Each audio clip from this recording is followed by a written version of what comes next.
चोरी चकारी करके उन 5 गणिकाओं को खिलाने लग गया खूब रसगुल्ले। एक दिन उन गणिकाओं ने सोचा कि कहीं राजा हमें मार न दे, ये रोज चोरी करके लाता है। तो उन्होंने उसे पकड़ लिया, खूब मदिरा पिलाई उसे और खटिया में रस्सों से बांध दिया।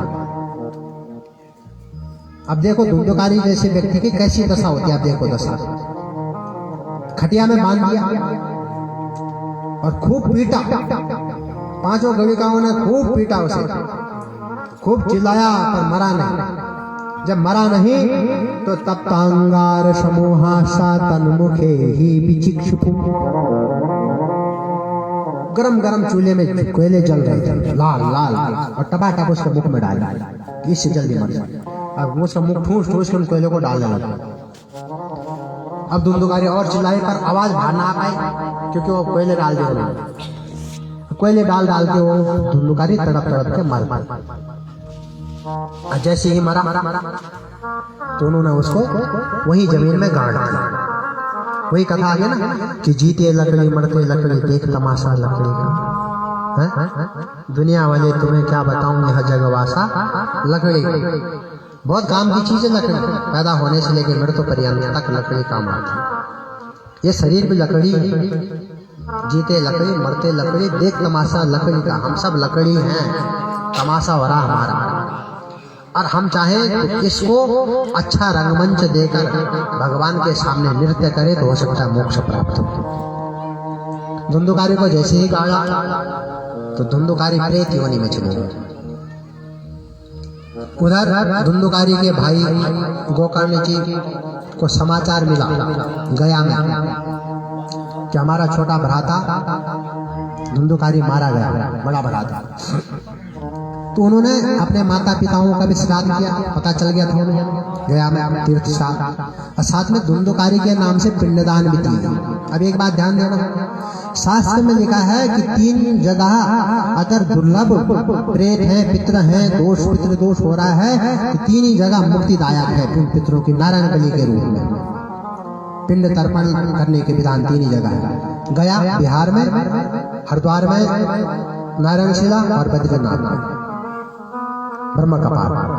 गया में भगवान जी के धड़ का भाग है, पैरों का भाग है, और हरिद्वार में नाभि का स्थान है भगवान जी का नारायणशिला में, और बद्रीनाथ में भगवान जी का ब्रह्मशिला। तो 3 जगह विराज। तो गोकर्ण जी ने उनकी मुक्ति के लिए वहां तर्पण किए, श्राद्ध किया। वापस घूमते घूमते एक दिन अपने घर आए। घर में आए तो अचानक उनका कोई भैंसा नजर आया, कभी कोई गधा जैसे रो रहा है, कोई श्वान कुत्ता जैसे रो रहा है, अलग अलग रूप धारण करके। वो डराने लग गया उनको। तो कह रहे हैं सकृन्मेषा सकृद हस्ती सकृचा महिषो भवा। तुरंत वह धुंधुकारी प्रेत कभी मेष यानी भेड़ हो जाता, तो कभी हस्ती हाथी, और कभी महिष भैंस होता है, भैंस का रूप बना देता। जन हम बोलते चलो आएगा भूत प्रेत आएगा, उन्हें आएगा इन्हीं हालत में भी ऐसे धुंधुकारी जैसे व्यक्ति।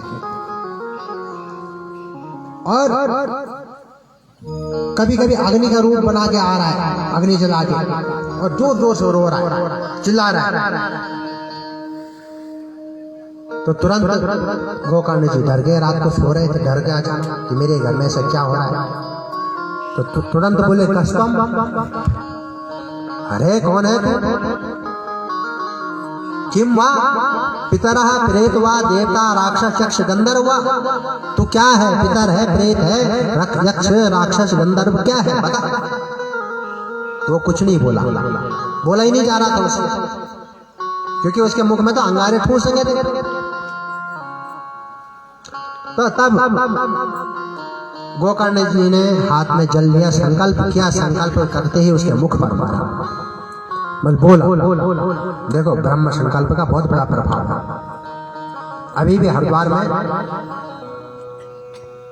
अगर किसी व्यक्ति का कोई कार्य नहीं होता है, वह गंगा जी में नाभि के बल खड़ा हुआ संकल्प लेके वो कार्य करे, तुरंत हो जाए। ब्राह्मण को भी अगर गंगा जल में नाभि तक होते हुए ब्राह्मण को संकल्प कराओ, वह कार्य तुरंत होगा। चाहे ब्राह्मण अगर करेगा तो अच्छी बात है, नहीं करेगा तो ब्राह्मण को उसका दुष्परिणाम मिलेगा। पर कोई ब्राह्मण नहीं करता। शास्त्र में लिखा है, बहुत अच्छे अच्छे विधान है। जब अवगहन करेंगे आप शास्त्र में, आपको एक से एक रत्न मिलेंगे। तो तुरंत संकल्प मारा, बोलने लग गया कि अहम भ्राता त्वदीयोऽस्मि धुन्धुकारीति नामतः स्वकीयेनैव दोषेण ब्रह्मत्वं नाशितं मया। मैं तुम्हारा भाई धुन्धुकारी हूँ और अपने ही दोषों के कारण मैं मारा गया हूँ। मैंने अपना ब्रह्म तत्व नष्ट कर और अब मैं कैसा हो रहा हूँ? तो कह रहे वाद्य रूप धरो नित्यम धावन दस दिशो दश। वायु के रूप में मैं 10 दिशाओं में दौड़ता हूँ। अब आप बोलोगे महाराज हमने तो 4 दिशाएं पढ़ी हैं भूगोल में, पूर्व पश्चिम उत्तर दक्षिण। पर संस्कृत उन भूगोलों की, हजारों भूगोलों की बाप है। वह कहती है नहीं 8 दिशाएं हैं और नहीं 10 दिशाएं हैं और नहीं अनंत दिशाएं हैं। पूरा पश्चिम उत्तर दिशा दक्षिण नैऋत्य वायव्य ईशान आग्नेय और आकाश पाताल, मूल रूप से 10 दिशाएं हैं। तो कह रहे वायु के रूप में मैं 10 दिशाओं में भाग रहा हूँ। अब सोचो भगवान जी ने उसको ऐसा बना दिया है, इतना बड़ा लदोड़ा हो रखा है उसका और मुख दे रखा है सुई के बराबर, जितना डॉक्टर इंजेक्शन सुई सिरिंज चलाता है। अब बोला ले बेटा खा ले, रसगुल्ले खा ले, ये खा ले, सारे डाल के खाने के लिए स्टोर। अब सोचो सुई से कितना खा पाएगा? अगर वो दिन भर भी खाता रहेगा तो एक रास भी नहीं खा पाएगा, तो भूखा ही तड़पता रहेगा भूख। और कभी कभी ऐसे भी हो सकता है कि उसको चींटी के पेट के बराबर पेट दे रखा है और सिर दे रखा है उसको भैंस का। देखो भूतों की योनियां, भैंस का सिर और चींटी के पेट के बराबर पेट, और भैंस के सिर के बराबर उसने क्या किया, क्योंकि मुंह बड़ा है। अब सामने कद्दू देखा, उसने कद्दू मुंह से पकड़ लिया, अब उसको चबाया। अब चबाया तो पेट में कहाँ जाएगा? छोटी चींटी के बराबर पेट है, उसका तो 10 का 1 कण का 1.25 अंश भी नहीं जा पाएगा। तो फिर हैरान हो जाएगा, परेशान हो जाएगा, इतना चबा के क्या फायदा बनेगा। ऐसी स्थिति हो रखी है इस धुन्धुकारी। तो गोकर्ण जी बोलते हैं कि मैंने भैया गया में श्राद्ध किया आपके नाम से, आपका मोक्ष क्यों नहीं हुआ? ध्यान से सुन ले, जिन पितरों का मोक्ष नहीं होता है उन पितरों के बारे में ही बात कर रहा हूँ। बाद में ये मत बोलना पंडित जी ने झूठ बोला। इसमें लिखा है गया श्राद्ध सते नापी मुक्ति न में भविष्यति। हे गोकर्ण भाई, तुम गया में 100 श्राद्ध भी कर दोगे तब भी मेरी मुक्ति नहीं होगी। अर्थात कोई भी कर्म कांड करा लो, कोई भी पूजा पाठ पिंडदान करा लो, नहीं होगी मेरी मुक्ति, क्योंकि मैं तो ऐसा खतरनाक प्रेत बना हूं। तो कह रहे हैं तो फिर क्या किया जाएगा? बल आपको उपाय ढूंढना पड़ेगा। तो सुबह होते ही गोकर्ण जी ने भगवान सूर्य को अर्घ्य दिया। भगवान सूर्य से प्रार्थना की कि प्रभु मेरे को रास्ता बताओ। तो सूर्य नारायण भगवान ने उनको कहा कि भागवत करो। अब धुन्धुकारी जी ने कहा ठीक है भागवत करेंगे। तो धुन्धुकारी जी स्वयं, गोकर्ण जी स्वयं व्यास गद्दी पर बैठे और एक ब्राह्मण को उन्होंने यजमान बनाया, क्योंकि इसमें नियम है यजमान बनाना आवश्यक है। तो एक ब्राह्मण को यजमान बनाया और समस्त श्रोताओं को बुलाया कि आओ हमारी भागवत हो रही है, मुक्त हो। और आह्वान किया संकल्प लेके कि हे धुन्धुकारी भाई तू कहीं भी है वायु रूप में इधर आ जा और भागवत कथा सुना रहे कथा।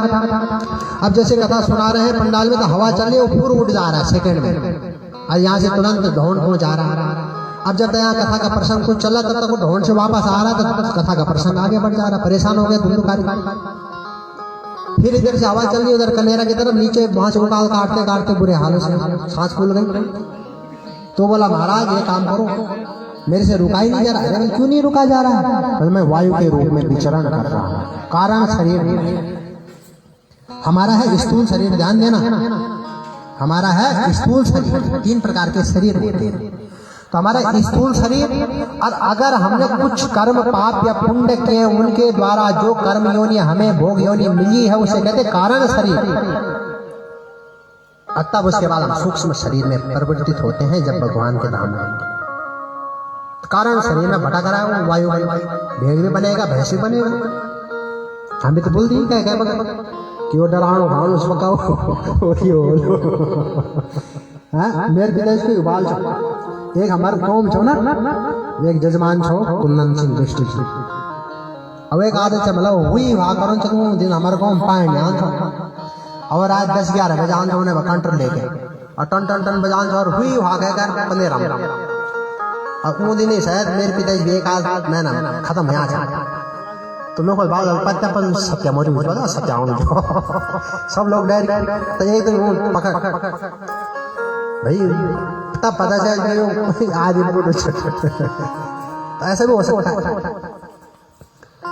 तो गोकर्ण जी महाराज ने कथा सुनाई तो एक सप्त ग्रंथ लाया बांस सप्त ग्रंथि का बांस लाए उस बांस को रखा उस बांस में नीचे से वो कौन बैठा धुंधुका अब हम तो कल्पना करना होला कि बांस गाड़ा बैठेगा टुकु ना ना ना वो नीचे से जड़ से बांस के नीचे से बैठा इसलिए पूजन जब बांस का होता है नीचे से होता है ऊपर सप्त ग्रंथि।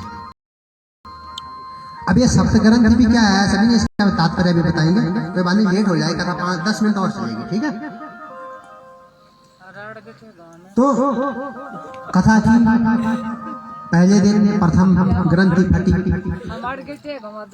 दूसरे दिन द्वितीय ग्रंथि तृतीय ग्रंथि सप्त ग्रंथि चटकती गई तो सप्त दिनश्चैव सप्त ग्रंथि विभेदनम 7 दिनों में 7 ग्रंथियों का विभेदन हुआ और दिव्य रूप पीताम्बर वस्त्रधारी साक्षात गोकर्ण धुंधुकारी प्रकट हो गए चतुर्भुज रूप में भगवान के। देखो भगवान विष्णु की कथा सुनी विष्णु भगवान के सदृश बन गया वैसे ही और चतुर्भुज रूप में वहां पर उपस्थित हो गया। अब गोकर्ण जी महाराज बड़े आश्चर्यचकित महाराज आप कौन है कहाँ से आए हैं बस मैं आपका भाई धुंधुकारी हूँ। तभी तक भगवान का दिव्य विमान भी आया 2 पार्षद लेके आए विमान में धुंधुकारी बैठा महाराज ऐसे कैसे हुआ तो कहता है भागवती वार्ता धन्या भागवती वार्ता प्रेत पीड़ा विनाश धुंधुकारी बोल रहा है क्या भागवती वार्ता भगवान की भागवत में जो लिखी हुई वार्ताएं धन्य है जो मेरे जैसे प्रेत को भी विनाश कर दिया है और मैं भी आपका मोक्ष परम मोक्ष कर वैकुंठ धाम गमन कर रहा हूँ।